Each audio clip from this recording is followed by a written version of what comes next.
All right. Well, Welcome, everybody. This is the Knowledge Management Community of DC. And today we're very lucky. We have Tony Rhem, who's going to be speaking to us about artificial intelligence and knowledge management. A wonderful marriage. So let me hand it over to Tony. Take it away. all right. Well, thank you. Thank you, Tara and Jamie and everyone for inviting me to speak to you guys this evening on a subject that's near and dear to my heart, artificial intelligence and KM and bringing those pieces together. And so what I'm going to talk about this evening is specifically how AI and big data is actually coming together and being leveraged within knowledge management. And so some of these concepts, you say, oh yeah, that's a natural fit. And so we'll talk through some of that. Just the quick agenda, because we want this to be interactive and ask questions and things like that, get the conversation going. A little bit about myself and my organization. We can talk a little bit more about KM and AI and big data, and then look at how we extract knowledge from data. But specifically, in extracting knowledge, you first have to organize and optimize the data in order to extract knowledge. And then we're going to talk about utilizing AI in the delivery of knowledge. And then we talked before we started this presentation about the natural marriage between KM and AI. You can't have AI without KM. But I'm going to tell you that not only does certain methods of KM help with AI, but AI also influences KM. And we'll talk more about that. So I've been really running my consulting practice for 30 years and based out of Chicago. Now I live outside of Charlotte. And I've been blessed to be able to written a couple of books and also contribute. And I have more books that I plan to publish as well. So just consistently consulting and writing and speaking about KM, AI, big data, IoT. I did a couple of presentations on Internet of Things, and just to keep my knowledge fresh. And I love to share what I know. I get a lot of feedback, learn a lot from doing things like this from everybody, and so and still continue to incorporate that in what I do. So enough about me. Let's talk a little bit about the KM, AI, and big data. Well, we all know that organizations have a multitude of content and data that they really need to make sense of. And so the challenge is actually to grab insights from that whole area of data and content within your organization. And how do we do that? And we know that one way is applying knowledge management and how it plays a critical role in making all that happen and delivering that knowledge to the end users, right? So KM, as we all know, is all about capturing and storing and making use of that knowledge, so then you can create more knowledge and continue to continue that cycle of knowledge creation. So we know that when we talk about big data, first of all, we're talking about a variety and volume of data. And so specifically for KM, we talk about unstructured data.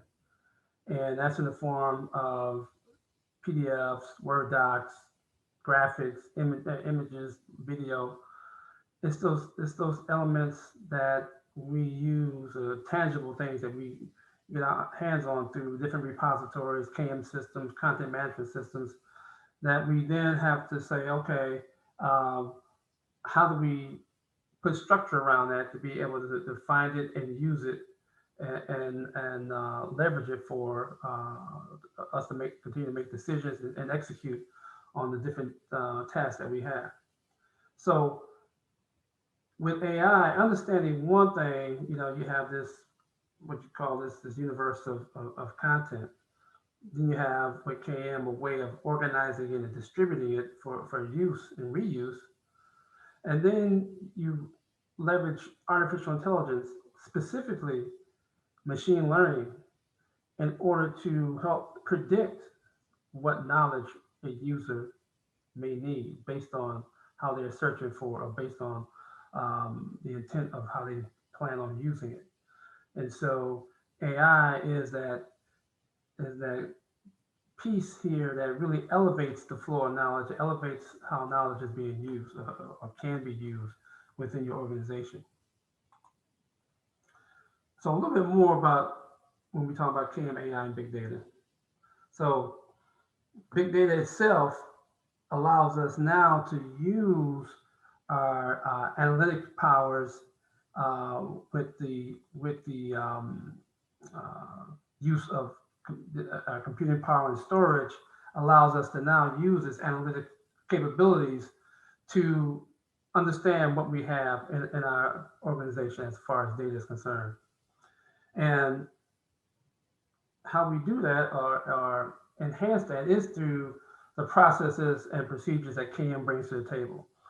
And then we talked about, again, before we started the discussion, how you can't do AI without KM. KM helps AI in understanding the processes involved and to understanding how knowledge flows within your organization. And AI can optimize that flow of knowledge. And so that total picture enables KM to help move the organizations forward in understanding what the data can provide. I always talk, when I talk to organizations about their data, because sometimes I come in to organizations from a consulting standpoint and look at their data, and not only from like a data architect perspective or information architect perspective, but also look at it from a knowledge perspective. And so I know that the data is the new currency. So we talk to a lot of companies, and they're collecting data on all the things that you do. From the time you turn your cell phone on, they're collecting data.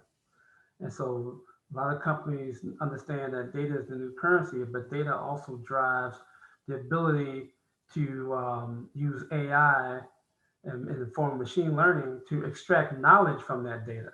That's why data is the new currency, because you're extracting knowledge of how people shop, how people live, what their decisions are. And so you can sell or market directly to them by understanding their habits. And so data is the underlying key factor in all of this. So at the end of the day, when you're using artificial intelligence in the form of machine learning, it's important to break this data up into small chunks that you can actually analyze. And so KM allows that structure, underlying structure to connect the dots. And so we'll talk a little bit more about that too. So how do we connect the dots? How do we extract knowledge from data? And we mentioned a little bit of this before we started talking, which I thought was really cool. Right? Organizing and optimizing first. And how do you do that? With information architecture. Now, this is a definition I use when I teach IA. And it's a really good definition from usability.gov. And AI itself, information architecture, IA. Now, I flip those things around too much. Organization and structure of your data, right? The organization, structure, labeling of content. So you not only know what that content is, but how it relates to other content. And so that gives you that structure and connections to understand the relationships of the data. So a lot of times when I go into organizations and we talk about leveraging machine learning, I talk about, okay, how is your content connected, or is it connected? Say, well, we have site maps. Well, that's okay. Okay, that's the beginning. But what you really need is an underlying ontology. Well, a little different from a taxonomy. Taxonomy is more, well, there's several different taxonomy organizational schemes, but it's usually in a hierarchical in nature. Ontology is more of a network, not only connected that that surface connection, but those deep connections between content and how it's used and the meanings behind it. The ontology is really the key in understanding and helping AI or machine learning specifically understand your collective content in your repositories. So information architecture allows you to first understand those pieces, right? So we're looking at classification hierarchies, which could be in the form of taxonomies and ontologies. But taxonomies is something that's going to be realized through labeling and indexing, and going to end up on your content management or knowledge management site or website. And all of that helps enable search. So this is all the work that the what I call the plumbing. That so when you go and shop for a house, apartment, whatever, you don't look at the, oh, I wonder how the electricity is wired. I don't how's the plumbing doing. You know, how's the plumbing put together.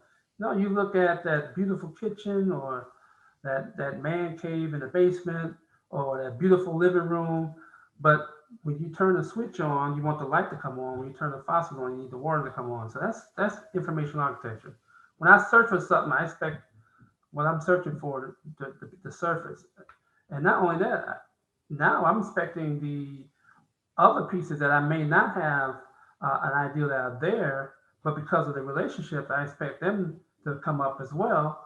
Your basic Google search, say, oh yeah, you found this, but you may also want to look at this. Or you shop at Amazon, you'll see that, hey, you bought this, you may want to buy these other items as well, because there is a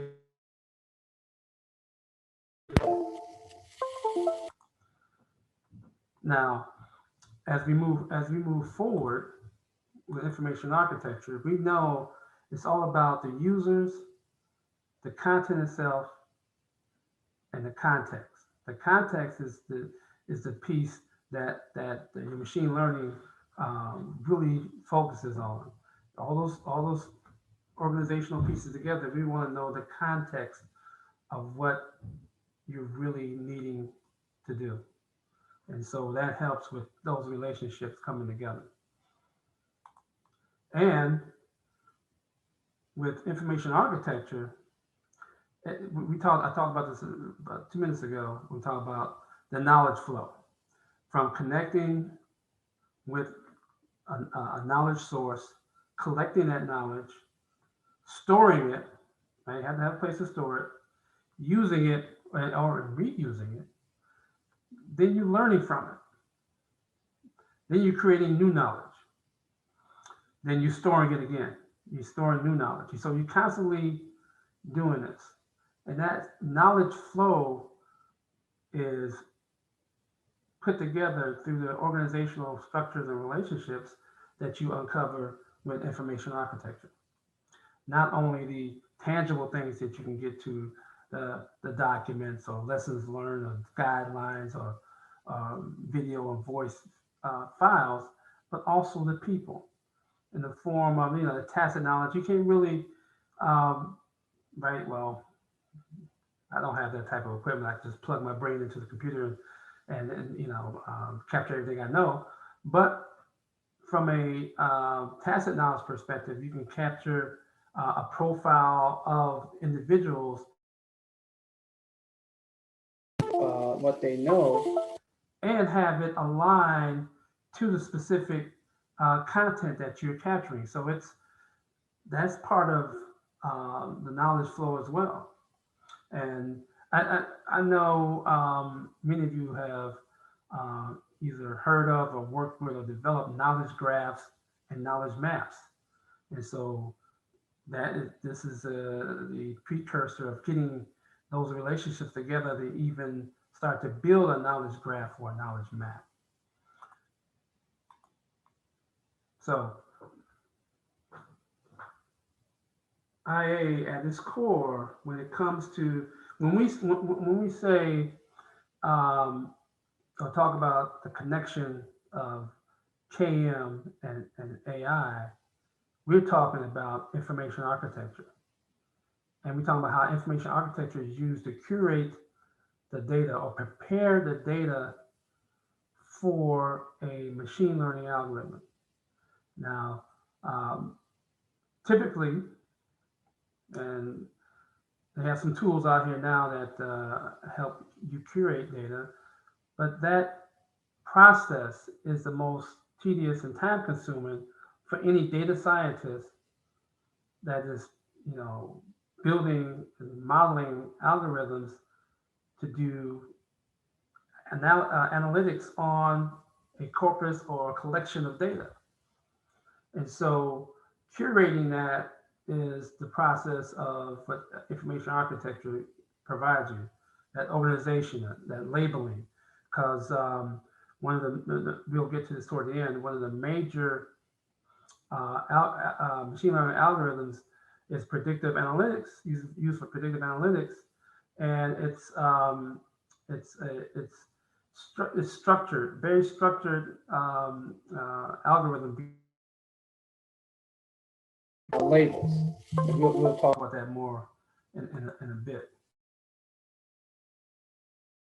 Content, adding on,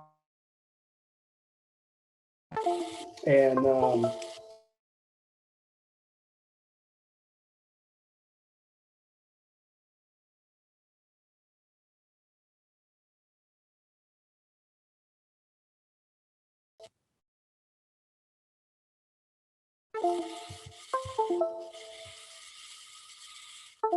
right, can you guys still hear me? Can see you and hear you now. Okay, good. Having some bandwidth problems. So content creation provides the methodological and technological data management support to address data quality issues, maximizing the usability of data. So this whole deal with content creation is the one necessary foundational step to connect AI and KM. So now this is my content creation process, right? So on the far left, you have various content repositories in your organization.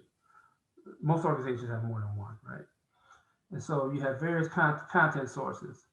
Those content sources come together and to a content audit. How many of you guys done a content audit or a knowledge audit to kind of figure out what is it that we have in an organization that we find useful? So we got a bunch of stuff that we may want to throw out or not include in the daily search for content, and so we want to clean it up. So that's that content audit to figure out what data do we really need to be a part of that machine learning algorithm.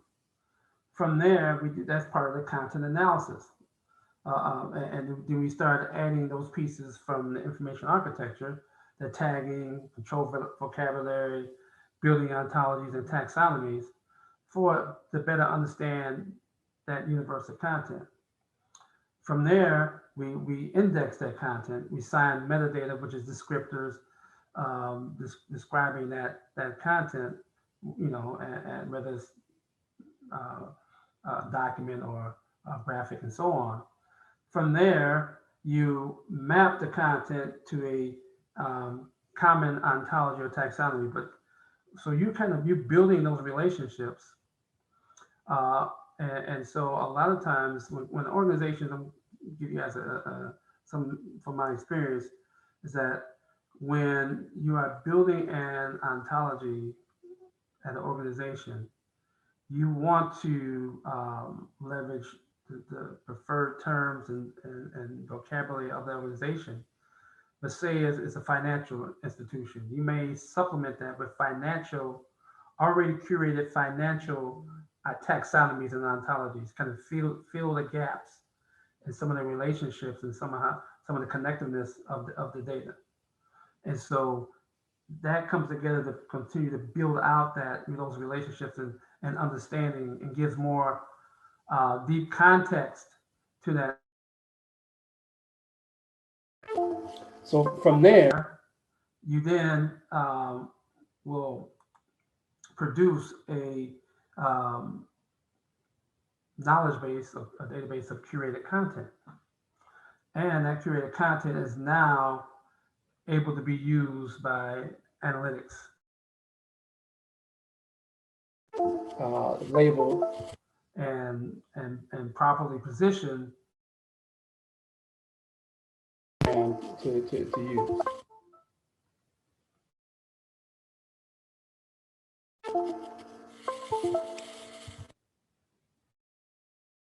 Now we're talking about how AI is actually used to deliver knowledge, and so it plays a real important role, especially when we talk about, as I said before, with knowledge as a service. One of the things that capabilities, when you bring it up, understanding what your organization has as far as knowledge, you want to be able to bring knowledge in to the person that's needing it from more of on a personal perspective. When I mean a personal, bring up what they need in order to execute a certain task.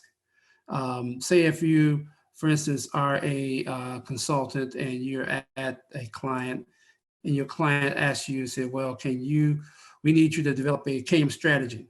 Okay, great. If I'm a consultant from a large firm, even a small firm, I should be able to connect right into my firm's knowledge base, pull up related content for a KM strategy. Maybe it's a template, maybe some lessons learned, and select the industry that I'm working in to be able to quickly build that strategy, and maybe even tap into a person that has done something similar for a similar client that you can collaborate with very quickly and produce that type of deliverable. And so you're searching for that knowledge management strategy. When you search for it, the knowledge base, understanding that what you're looking for will bring up not only information about how to put the strategy together, but a template, some examples,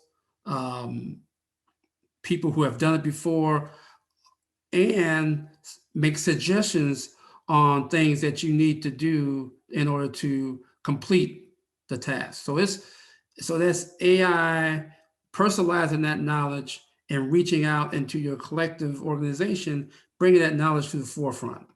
And so that's how AI is empowering knowledge, that knowledge worker to receive that knowledge. And then in the background, it's learning how you actually work and things that you would normally do. So the next time you tap into that knowledge base and you're looking for a strategy, hey, you've done this before. These is all the pieces that you need, and be able to quite quickly bring these things up to the forefront so you can execute. So the whole ideal here is connecting AI to KM. That is the major piece. And in the middle, we know I can have another graphic come up in the middle is information architecture. That's that IA is that glue that connects the two. It's all about understanding how that knowledge fits together, and understanding the user and what they need at the time they need it. So those are the things that are helping AI to empower that delivery of knowledge. And so that enables knowledge to be dynamic, right? So you get real time getting those pertinent pieces of knowledge in order for you to execute some certain task. And at the end of the day, it has to be accurate.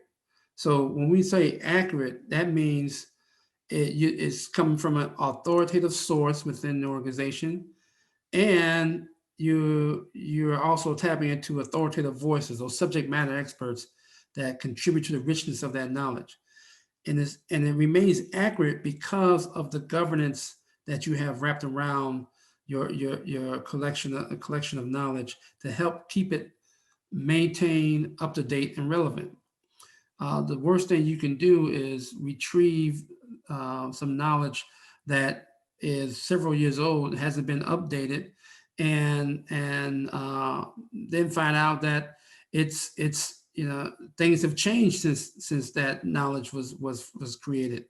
So that governance, that managing and maintaining that knowledge keeps it accurate. And then, like I said before, AI helps make it personal and understanding what you want at the time you want it and need it in order to get the job done. So that's one aspect of AI, and we're talking about machine learning. Now, another part of AI, which companies are getting more and more use out of and bring it to the forefront. We know we work with chatbots. We know that RPA, robotic process automation or intelligent automation, is playing a key role in servicing that knowledge. It's all about knowledge at the end of the day. So a chatbot is nothing more than that interface into that knowledge. Now you can have a chatbot that also has machine learning capabilities built into it because it will understand and learn you. Just like I'm pretty sure you guys have Siri or Alexa or Google Home or anything like that. And that is, I call it a chatbot on steroids, because that device is not only using another discipline within AI, natural language processing, because it's understanding your language and how the language works to even be able to communicate with you, and then leveraging that knowledge and that language to then go look for or find knowledge to surface back to you. Because right now, I guess people kind of take for granted when you say, "Hey Google, pull up that recipe on chocolate chip cookies that I used last week."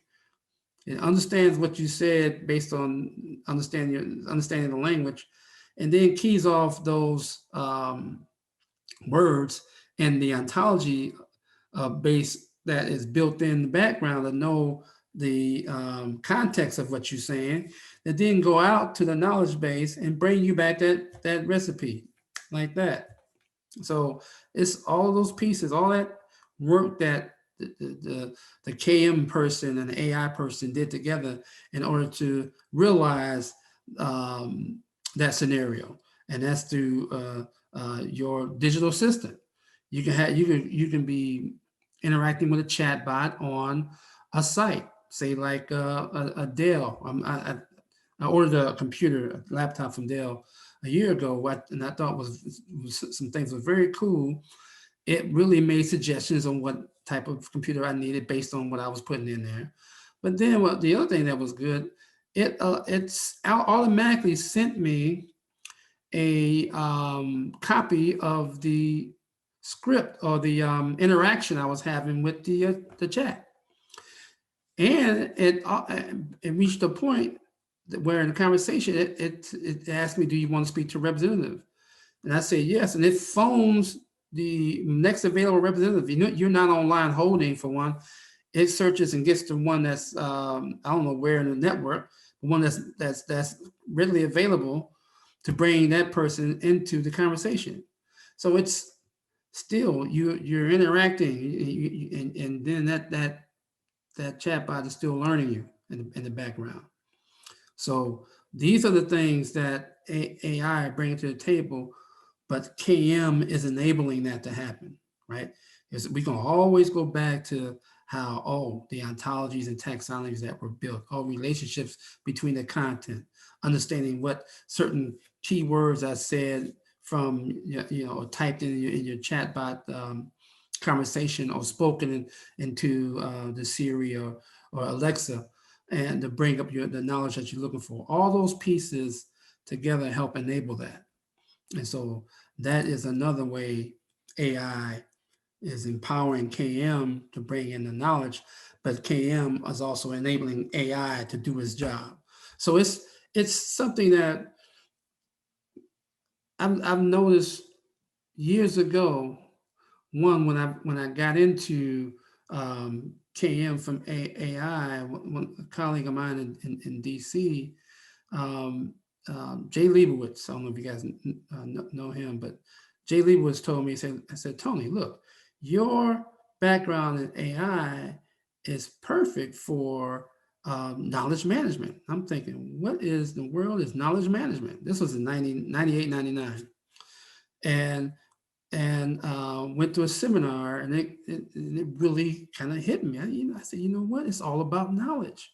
Let me kind of figure out what this knowledge management thing is all about, because it's really, to me, it's knowledge, but it's putting that management wrapper around it to say, how do you move it and get it to the right people at the right time in the right way? It's all those pieces.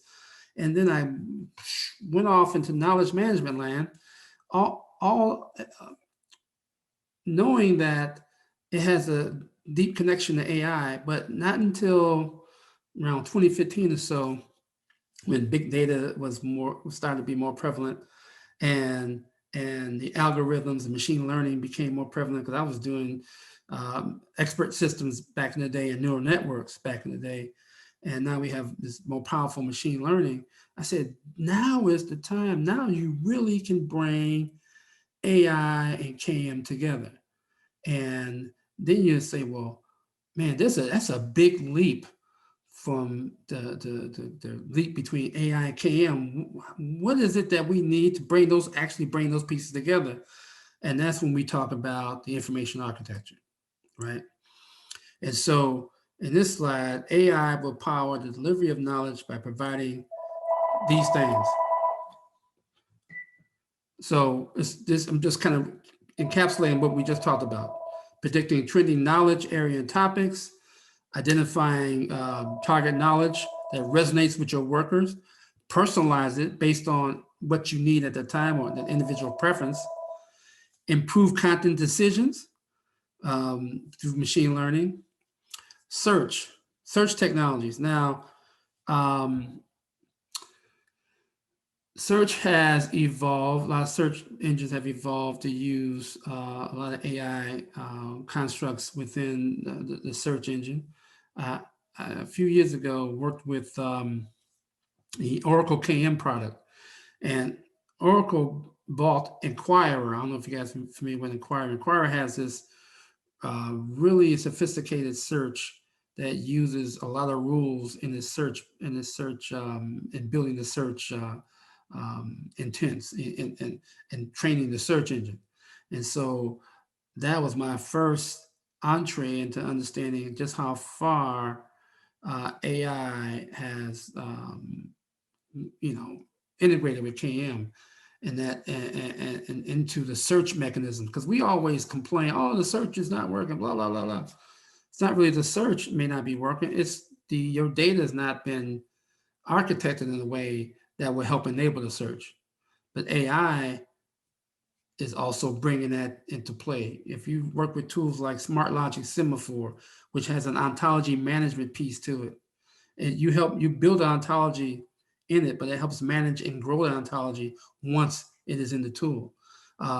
Tools like Concept Search, Pool Party, those tools have ontology management capabilities in them that you build and let the tools learn as they continue to search and leverage the data.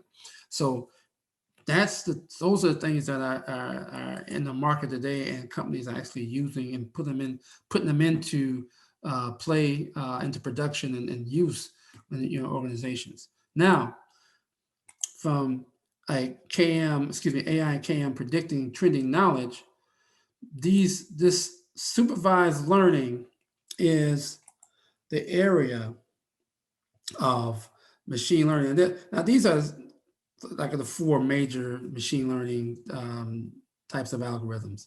Supervised learning represents the most of the machine learning that's in production today, because it has labels, and we talked about labels through information architecture. It has all that classification pieces, you know, curated in your content, and so supervised learning is the one that's used a lot. The next is unsupervised learning, right? Unsupervised learning is that content that does not have a lot of labels, right? And it's used in clustering, and so that's how you kind of understand where the data, what's the meaning of the data, because it starts to build clusters and understanding. And those clusters are usually used in doing market analysis, right? So you have supervised learning with labels, unsupervised learning with not, don't have any labels there, with the data that's not very well curated.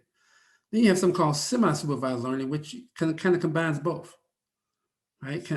Both some data is supervised and labels, some data with no labels. And again, I use classification and clustering as well. That's used in a lot of text analytics. So that's where you see that. But then you see something called reinforced learning. Now imagine, I don't know how many of you guys have dogs, but the classic example of reinforced learning is when you train your dog. You give the dog do something right, you sit, you give them a little treat. It's like reinforcing that behavior. And so with reinforcement learning, it also leverages like rules engine to help understand the reinforcement or connection between the data. If it's a certain connection, it's reinforced, and you want that reinforcement to continue. So it's understanding what other data is related to that. And so that is done, classic example is driverless cars. So what happens is in a driverless car, you got a bunch of sensors everywhere. Sensors are sending data, right? And it's telling the vehicle you're getting close to a lamppost, right? And so, okay, closer you get, it says getting closer and closer, right? It makes a decision to move away from the lamppost, and it's still moving forward. Oh, you got a dog is coming in front of you. There's something approaching the vehicle, so you stop. The car's conditioned to stop. So it's feeding all these sensory data, and it's moving the vehicle in a way that constantly reinforces the behavior of what you want it to do. You don't want it to hit nothing. You want to keep straight, or you want it to turn when based on your directions when this point happens. So it's those sort of things that happen in reinforced learning. But that's just give you an overall view. But and specifically in machine learning for in the part of AI that KM is really latching on to is the supervised learning aspect of machine learning. So that really is my discussion.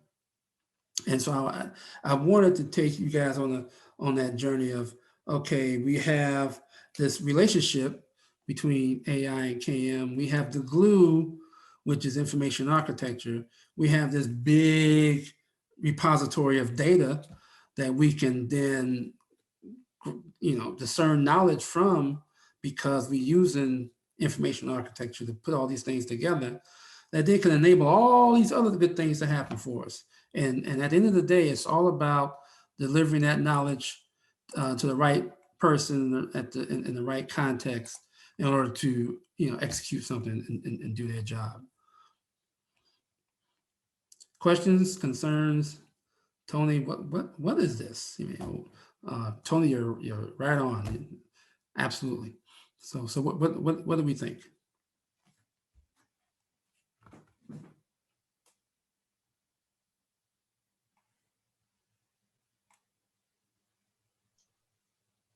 Fantastic. You know, you like hit all the points that that everybody's thinking about when it comes to AI and KM. I like that KM is the glue between IA and KM, or was it AI is the glue between AI and KM? IA, I like the glue image. information architecture, because Yes. I messed that up all the time. IA, AI. I know. I've been doing this for years. So that information architecture is the glue between artificial intelligence and KM. Because you talked about that before we even started. And I said, okay, I'm going to wait. Take that, and I'm going to show you exactly what you were talking about. And that is absolutely right. And so first, I want to apologize. I had some bandwidth issues, obviously. And I got a note when I was changing things over that there's some internet issues in the area. So that's part of the problem. Then I just started disconnecting stuff. and We resolved it. That's the important thing. Because I said it never fails when you're in the middle of something that all this other stuff happens. That's right. And so I just had to do a little gymnastics and disconnect a few things. It's a great presentation. Thank you. Well, thank you guys for hanging with me this evening and allowing me to do this. I don't know if you can tell, but I kind of like this stuff, and I enjoy talking about it and writing about it and doing it, working with it in companies, and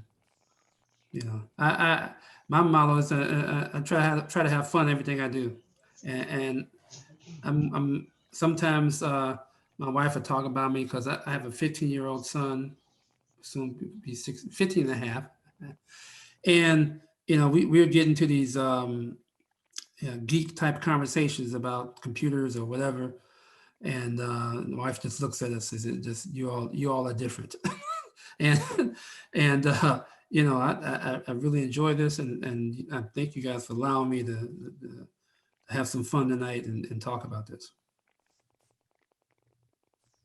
Does anybody else have any comments or questions? I have a question. So we start with knowledge management, and we use our methods and techniques to get that knowledge out of people and into some kind of an artifact, SharePoint, whatever it might be. And then we make sure that we have a good information architecture with, did you say an oncology? Ontology. Oncology, that's cancer or something. Oh, yeah, gosh. yeah. See how close that is? I'm so embarrassed. Anyway, it happens all the time. Ontology. So that's actually one area that I struggle, because I can make my best judgment on, okay, topics and categories, but where would someone like me who can write and who can organize, but has never really had formal training or experience with taxonomy and oncology, like where can I go to learn those skills so that when machine learning comes, we're ready? Right. You say you have a background in library sciences? No, I was a tech writer, and I've managed knowledge bases. And so you have some great experience in organizing and understanding the categories. That's the first part.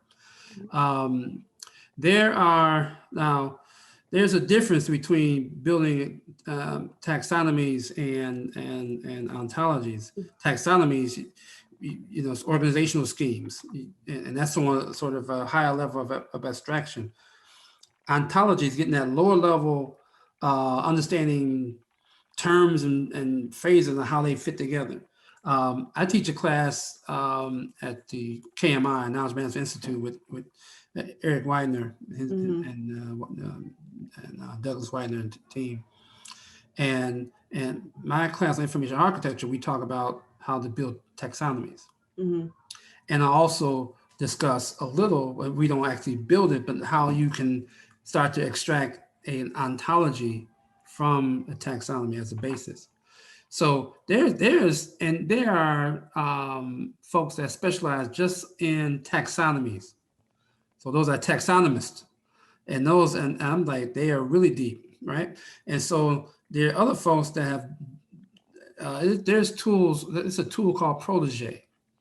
It's a free tool that you can actually build ontologies. And there's, if you look up OWL is a standard ontology language that you can use to build ontologies.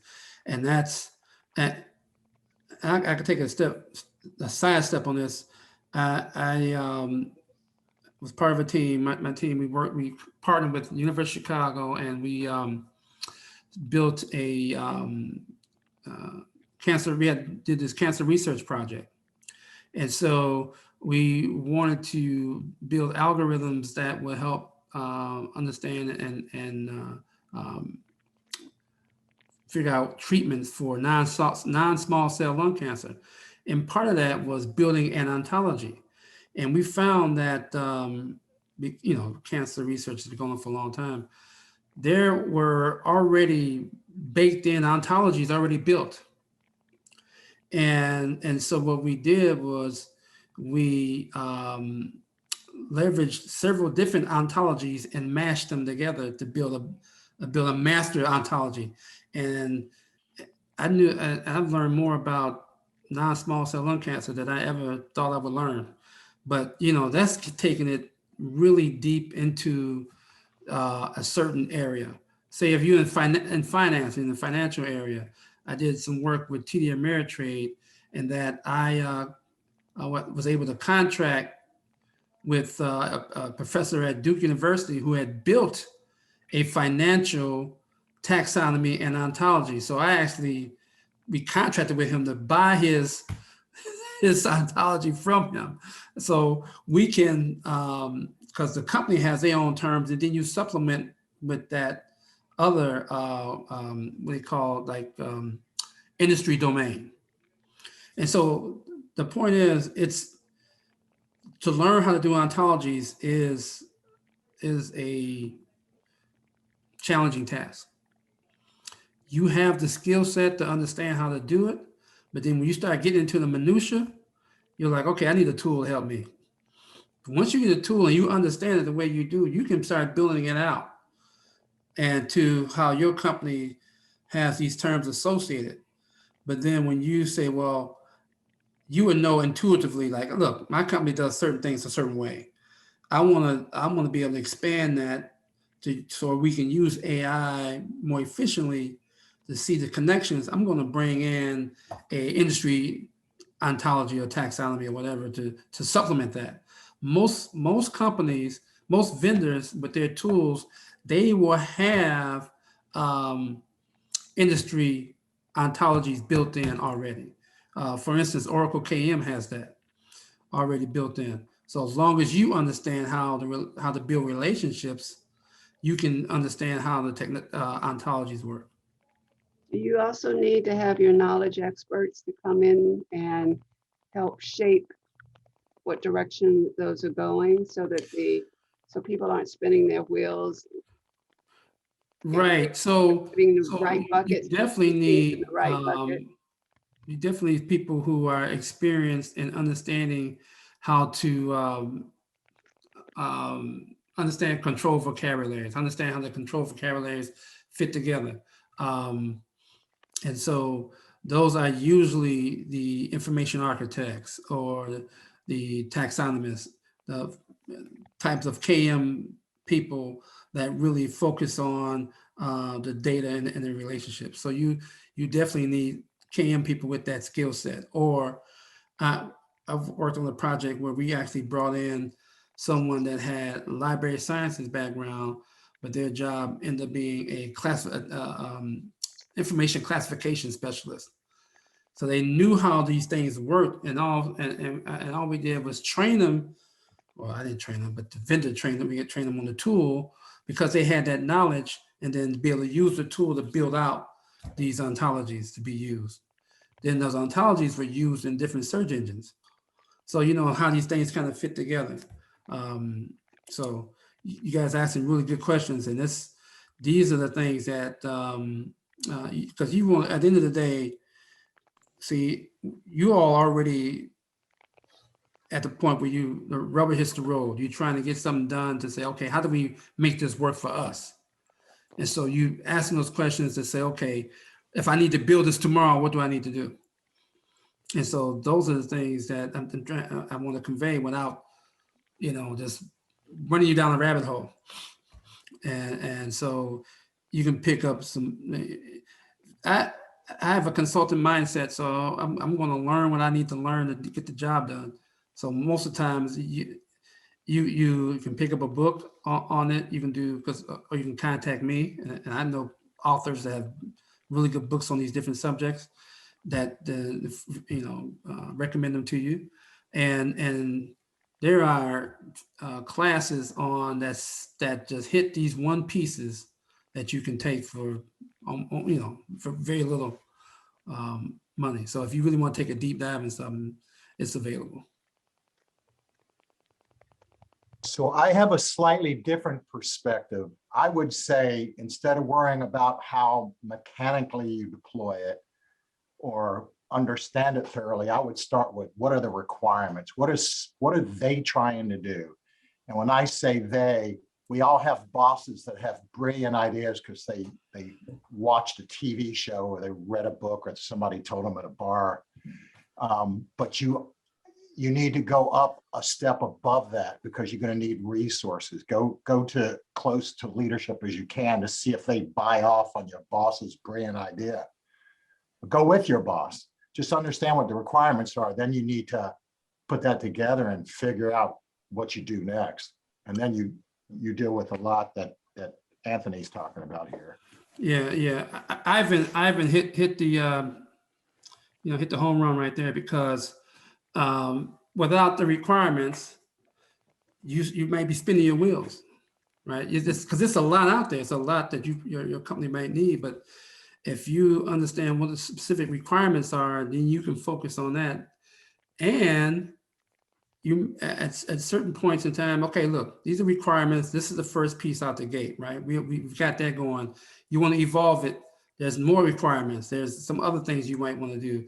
So Ivan said, look, let's set the table, get that direction going, go with that, implement that, then build on as you go, and continue to that cycle of getting additional requirements and evolving as you go. He hit the nail on the head, because without the requirements, you're kind of lost. You're kind of like, I know some developers that when I started, that would just write code, and I would say, well, what are you writing code for? You didn't have any requirements. Oh man, I think this is cool. But at the end of the day, you have to have requirements in order to know what you need to get done for the business that is really actually funding that. To Ivan's point, you have to have your leadership understand, hey, this is what we want, and kind of go from there. So that was a great point you brought up. I think we're out of time. So Already? we have to bring, this is so great. And, I just love these things, because I get to talk about KM, and it feeds my soul. So thank you, Tony. You fed my soul tonight. I got to hang out with Tara. She got the lunch and learn thing going. And now she got the, you got the webinars action. So we need when you say have dinner and a movie, we need dinner and a talk.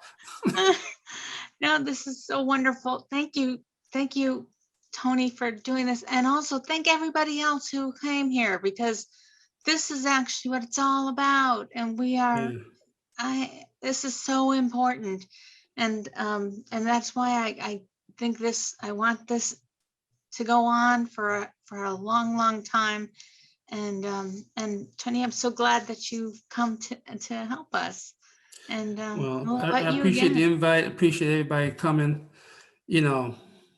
Holiday weekend coming. That's you guys right. Really got to be passionate to be here late at night talking to me.